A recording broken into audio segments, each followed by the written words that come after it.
Yo, what's going on, bro? How you doing, What's man? what's going on, D? You doing all right, man? I'm good, bro. Yo, thanks for. I know we was just talking a little bit before we started recording, but yo, thanks again for connecting, man. It's always good vibes, and I think you were one of the. Once we really opened it up to mass people, you was one of the first people to really jump in, and not only jump in, but I think take it serious and really, dive in. So Yeah, it's dope that 2021, a couple months later, or almost like a year later, we're finally, getting to do this. So, bro, appreciate you coming on. absolutely, absolutely. I've appreciated the relationship, man. For sure, bro. And I know you got kids, bro. You got a whole bunch of stuff going on. So the first one of the things that I think that you will kind of that I think your story will be valuable for is how I think sometimes we underestimate the power of what we can do with our time. And everybody Mhm. says, I'm busy and this is stuff is going on, but it's like if you really want it and you really want to make it happen, like you got to find a way to do it because no one's gonna feel Absolutely. sorry for you to do it. Like you had a kid, I think it was like the day that you like. Tell me a little bit about like how that happened because I think that's I interesting remember that. for Yeah, people. yeah. Just that backstory. So I do, man. First of all, I have three kids under five. My oldest is my 5-year-old little girl, Ellie. She is just a type A leader, Wonder Woman, costumes, imagination out of the wazoo. And then I got my son, who is 2, and then we just had our baby girl, Josie. And the story with Josie is crazy because we had scheduled a call. I had been seeing your ads and the value that you bring to pastors and ministries, and I was like, man, especially around social media, and I was like, I could use that. I need that. I've been one, I need that exact thing. And so what I had scheduled my call, but my daughter ended up, coming unexpectedly a little bit earlier than expected. And Oh so I wow. wanted to, yeah, I wanted to stay honest with the call. And we had the call, but I literally had just had my daughter, so I had the call with you with my newborn daughter in my So see y'all can keep y'all appointments. Y'all don't have to hand. ghost us if y'all something comes up. No, that's No. crazy. So I thought that that was the day that she was already scheduled to be born, and then you had just seen our ads, and then you're like, yo, like let me get on the call. But you had kind of already booked it, and then it was just It unexpected, but you still went ahead with it. it was that quick. It was that quick though. So in the sense of like I saw the ad, scheduled it, let me do it, boom, boom, let me get it in. Yeah. So you're right. You're right. That's crazy still though, bro. That's Yeah. why I think it is powerful about like what you've done so far. It's and that's what I tell a lot of pastors. It's not necessarily about all these tactics. Like, yeah, I'm gonna help you like with that stuff, but it's more about the mindset and people like yourself that are like, yo, no matter what, a baby born, like if this is what I Yeah. want to do and this is what needs to get done, I'm gonna get it done. So for you, you're not actually, I would say the typical pastor, but not even a Yeah. pastor really. So tell me No. or tell us a little bit more about like your ministry, your role in like what you do. In terms of you don't have an actual church, but like what is it that you do? Yeah, outside of, our actual business, which we also consider a ministry since it's so family, wedding, faith induced, our media production and our weddings, we consider that a ministry. So not only using that in your system and in your processes for our own business, but we also help other businesses and other ministries and our own church with marketing, social media, and just communications and media in period. So um, what we do is run our social media for our young adults ministry at our church, as well as help other local and national ministries online. So uh, what you were offering was right up our alley. And so what was like the main issue or pain point you were having before you joined the program that you were thinking like, hey, this might be something that could help us out with? Yeah, I mean, it to me it was the creative, right? So we've had systems deals in place, and now it's like, okay, how can we make this grow? What else can we do to keep it fresh? What are some new ideas? What are some things that we can, I guess, in a way, systemize the creative side of our marketing? Okay. And so it was like really taking what you guys were already doing to the next level, but getting like fresh ideas. Like tell me a little bit more about like what you were once you were seeing everything, what you felt like, hey, this might be able to, help us with in terms of where we're trying to go.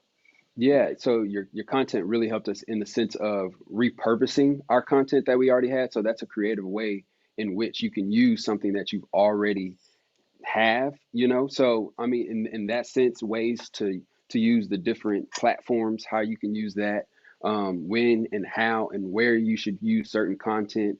Uh, yeah, I mean, it kind of goes on, but it kind of, we've taken our relationship and we've just imagined it as a basically a partnership as what we do in our marketing systems already.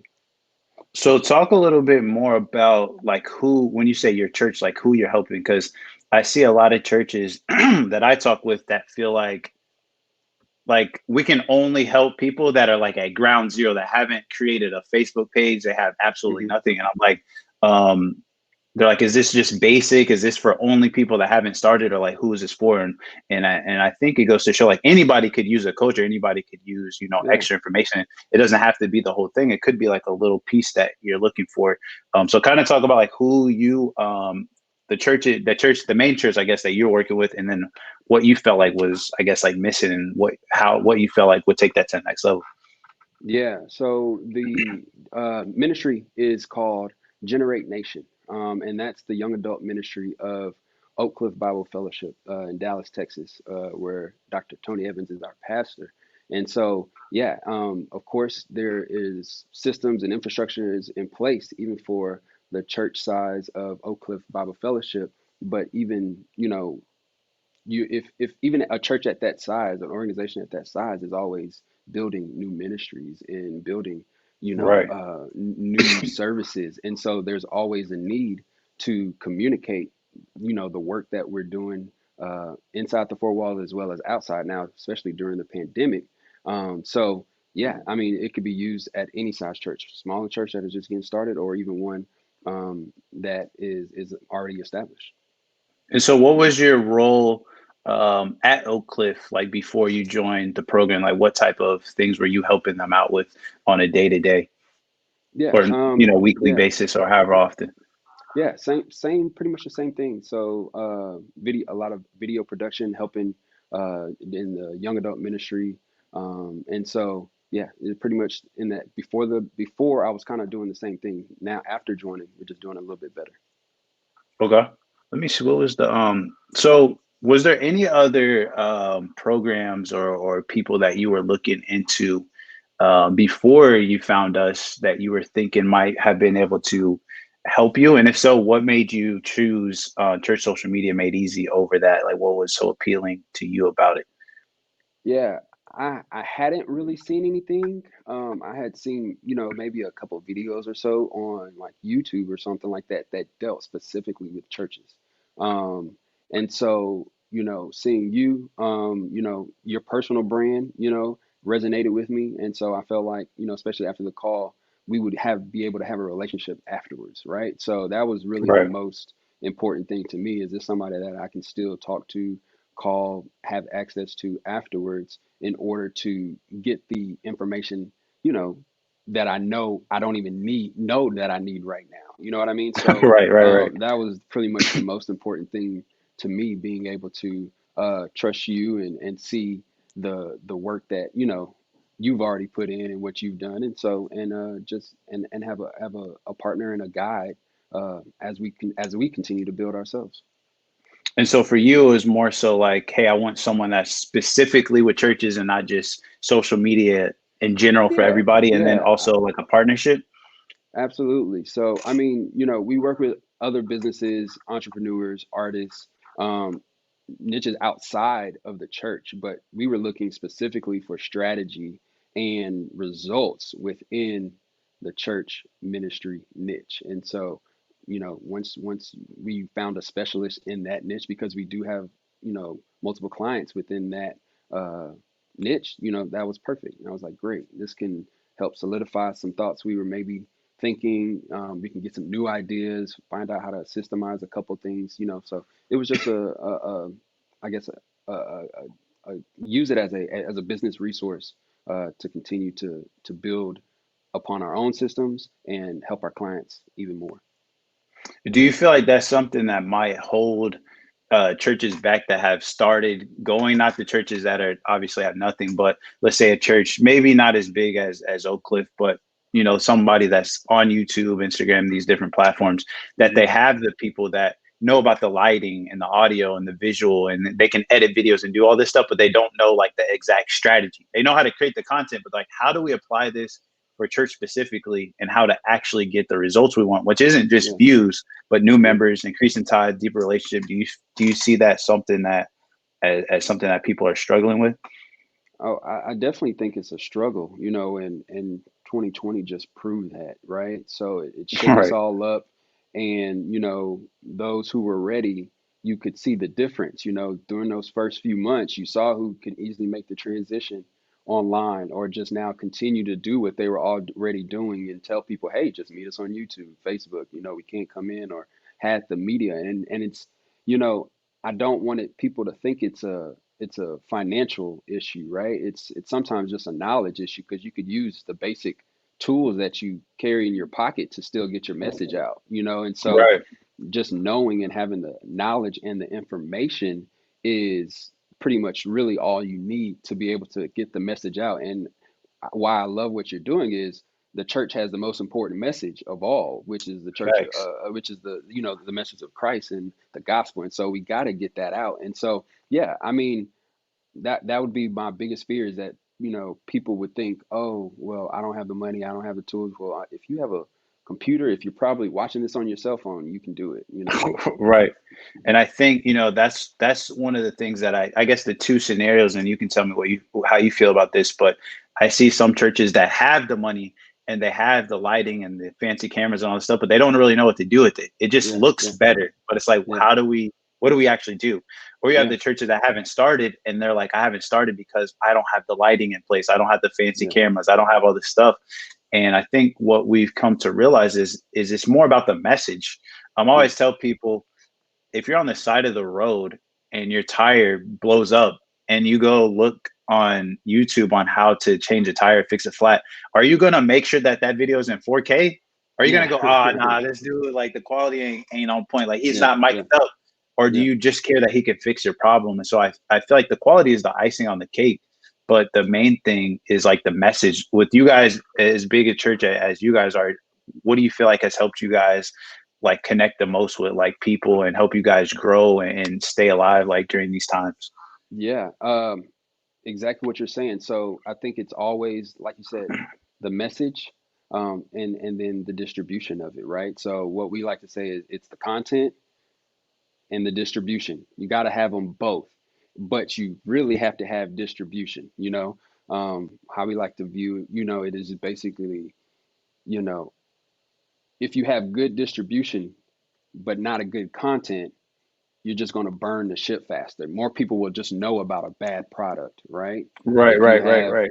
good distribution with a good product, you can serve and impact a lot more people now. If you have good content, not good distribution, well, you're just going to be impacting those who are in your immediate circle. Nobody's going to hear the message that you got. So I'm with you, and we believe the same thing. You need to have good content. You need to have a good message, which we have, and then you also need to be able to get that message out and get it heard, by those who are hurting, by those who need it, Right. by those who could benefit from it. So it's both, man. But you're right. You got to have the good message, and then be able to distribute it. And so how would you say that joining our program, joining Church Social Media Made Easy has helped you guys with that content, with that distribution? What role has that played? Yeah. I have used the systems to implement, weekly or weekly posting schedules, or how to repurpose content to break it down to be able to stretch it out, or for production, right, is what you would say. So yeah, we've used that and been able to duplicate that amongst different teams, or different accounts that we may have. And so it just helps the flow and the efficiency, and takes less time in the pre-production of when we're planning out content and everything like that. So it's been helpful. So go like a little bit more in depth about that part, because for a lot of, let's say if it's a pastor watching this, they might not know exactly at a high level when you say post production and all these type of Hmm. things what that means. So at a smaller level, like how has that helped you guys save time or speed things up or get even better results? Yeah. So um, it has helped us be able to plan out what we're going to shoot. It has helped us get visualize or define the definition of done for us. It helps us give us our goal and not have to think, what do I need to post, or what should I post, or where should I post it, or how should Okay. I even edit it? You know what I mean? So we just take your systems and what you showed us in the sense of like even what tools to use and how to get the captions and all that. We can use all of that, and now I can use this and say to an account manager or to one of our marketing specialists, hey, use this process. You can, if you need any more help, you can look at this video. So we use it as a training source. So as a small pastor of a church, maybe if you have somebody who can help you with social media, or helping making sure that your church is making an impact online, you can say, hey, volunteer, hey, marketing assistant, whatever you want to call them, you can look at this video and this will help you get to the goal. But it'll at least give you a vision and an idea of what can be done online. So really like taking the guesswork out of what you need to get done and what needs to be posted and all that type of stuff. And then you're just like, okay, this is what we need to do. Now we just go Yep, do it. absolutely. It's a blueprint. It's a So blueprint.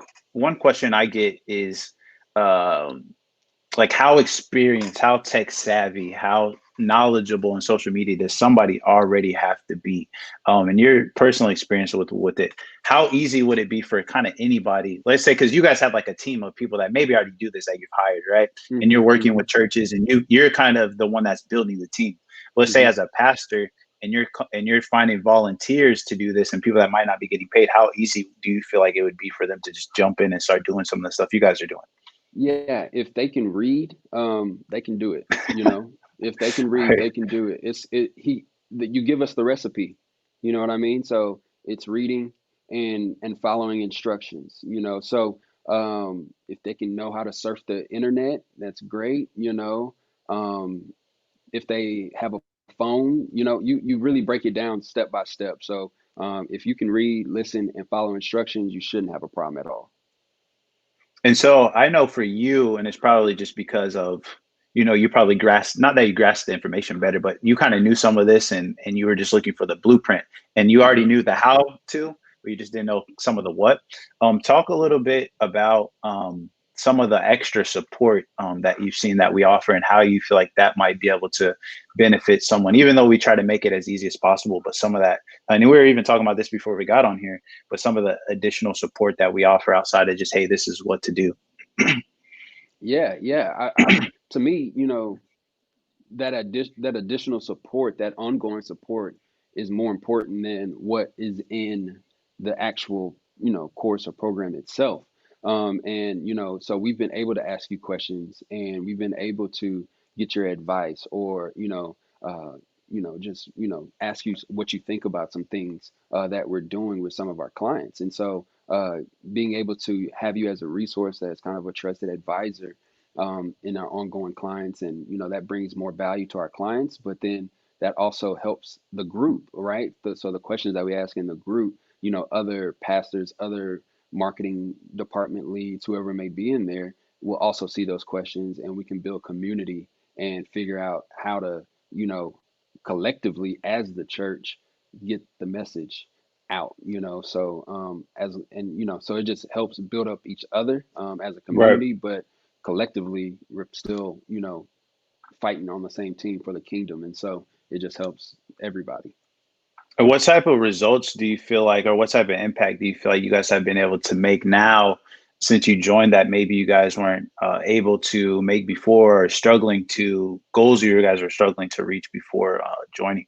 Yeah, I mean, our efficiency has went up through the roof, right? So would take us days to plan now has taken us less than a day. You know, once we think Oh about it, wow. we're now able to really focus on the creativity aspect of, you know, what can we do, what new ad can we run, what can we do next, right? Instead of, okay, how can we plan it all out? What do we need to do? How do we, you know what I mean? So the efficiency side has helped us a lot more, which has resulted for more impact for our clients.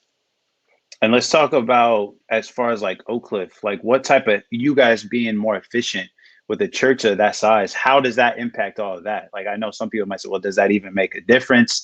Hmm. Are you guys going to see those type of numbers no matter what? Like what type of being more efficient, being more effective, and having a strategy, even with a church of that size, what type of impact have you seen that be able to make? Yeah, I mean, well, through the pandemic, we were able to still keep communication. You know, there's a lot of people who come physically for the service, and a lot more who don't. And so, during this time when there's so much confusion, so much worry, hurt, you know, being able to still talk to those who, on a weekly basis, come to commune and fellowship in Christ, you know, that's super important. And so being able to still get that message out is super important. And you know, Dr. Evans, you know, his voice is international, and a lot of people depend on that. So being able to have systems in place um, and knowing how to execute, being able to execute efficiently to get an important message out is you know critical. So the results have been good, man. The church has been feeding a lot of people locally, been helping a lot of people locally. A lot of national ministries have still been going on and helping out nationally, internationally. So a lot of impact for the church locally for sure. And so, talk a little bit about like what may be trying to figure out how to word this, but kind of basically like what pastors need to be aware of might happen if they don't get on social media and they're not able to be online and spread that message. What do you feel like are some of the negative things, or the maybe the consequences or the outcomes for not being as active on those and not being able to spread a message in today's society with everything that's going on? Yeah, I mean, you know, my fear is if you do not take your ministry online, you lose the chance to meet your local people, you know, and impact them who might not you may not come across physically, who may not Right. come to your church if your church is open, you know, or you may not be able to meet now in the community because things are closed, or you know, you can't really just shake hands and get to know somebody as intimately as you used to be able to in the physically, right? And so Right. Right. our only option now is you still can get somebody to sit down and basically hear your message, just as if you were sitting on the other side of the table with them by making a video or you know posting a quote or whatever it may be, putting some content online. And so that's the difference. And you just lose, you know, your chance to impact people if you are not online. So what would your thoughts be, or what would you say to somebody that's watching this right now that has been thinking about joining our program but is like on the fence about it, and they're like, I kind of want to do it but I kind of don't want to do it. I know it's going to be an investment. I really want to Yeah. be a good steward of my money. Hmm. I want to know from somebody that's in the program what they think. What would your thoughts, or what would you say to somebody that might be watching this that's on like the fence about joining? Yeah, if you're on the fence, I would really say, you know, evaluate your goals, evaluate, you know, your purpose, your why, and if and then just sign up for a call. Evaluate your purpose, evaluate your goals, what you're really trying to do, sign up for a call. And if these, his values and what he can maybe help you with on the call, you know, line up with what you're trying to do, invest in that, you know, have faith in that and believe that, you know, whatever you're trying to do for the kingdom will come about, you know. And so Right. just sign up for a call. That's all I can say is just sign up for a call and see, you know, if he can help you. He was able to help us. He's been able to help a lot of other people. And if you are, you know, or if you are in a ministry or running a ministry that you are trying to get your message heard, or to be also online just like it is physically, then just give him a call, and I'm sure he'll be able to help you. And so go a little bit deeper. So you said think about your goals. Just to add a little bit more value for anybody that's watching this, Hmm. any pastors, what do you feel like are some important goals that they should be thinking about in order to decide if this would be a good fit or not? Yeah, discipleship, discipleship, impact in the community. Those should be your goals. Growing your local church and impacting the community. And so now, how do you know if you're doing that? Well, what are the numbers looking like? You know what I mean? And so goals should be, how membership, your tithes, how you're able to financially grow as well, so you can continue to impact others physically and online. And so as far as what type of goals you should be looking for, I think it should be growth. Your goal should always be growth and discipleship, and you can break those down by numbers, of course, which all Right. lead can be come from how many people are viewing your message online, and then of course converting that viewership to either membership or donations or through tithing or anything like that. So that's what I would look at. Really think about, what do you feel called to? Do you what type of impact do you feel called to make in your church? And I think the bigger it is, the harder you need to go. And so really not just looking at like, oh, these are the amount of likes that we're getting and this is the amount of Oh views that yeah, we're getting, but what's the actual impact that it's making? Are you yeah, actually saving people? Are you baptizing people? How many people in your communities lives are you actually changing? What are you yeah, able to do with your tithes? And so actually real world impact, what does that look like for your church? And then where are you trying to be at? And then how close are you to that? And do you need help absolutely. basically get Yep, into that? absolutely. Awesome, brother. Hey, man, any other words of advice or any other, final words before we hop off here? No, man, I appreciate your time. I appreciate what you're doing, for our community, but also for the kingdom, man. Everything that we do is for that, and that's all 100%. that matters. So I think that's really dope that, that you're being bold and standing out there and letting people know that's what you do. And so I think it's needed. And so yeah, I just can't, say thank you enough for doing that, and definitely praying for you and your business. Appreciate you, bro. Yeah, appreciate all your support, man, and you just adding the value to the group that you do and for everything that you do as well. You got kids. You're showing, especially us young men, us young black men, what it means to be married, bro, and have a family, and especially what you're doing for a church of that size. I know a lot of the people that watch this, they tune into what you guys do. So Yeah, yeah, you're not only impacting people, but impacting the people that lead the people. gotcha. So we just got to stay focused and keep inspiring each other, and hopefully what we're doing right here inspires even more people, man. Absolutely, man. Appreciate it, man. You take care. Awesome, bro. So what I'm gonna do is I'm gonna end this, and then it's gonna keep us in here. We can talk for a minute afterwards. Yeah, But yeah, yeah. thank you guys for tuning in, man, and we'll see you guys soon.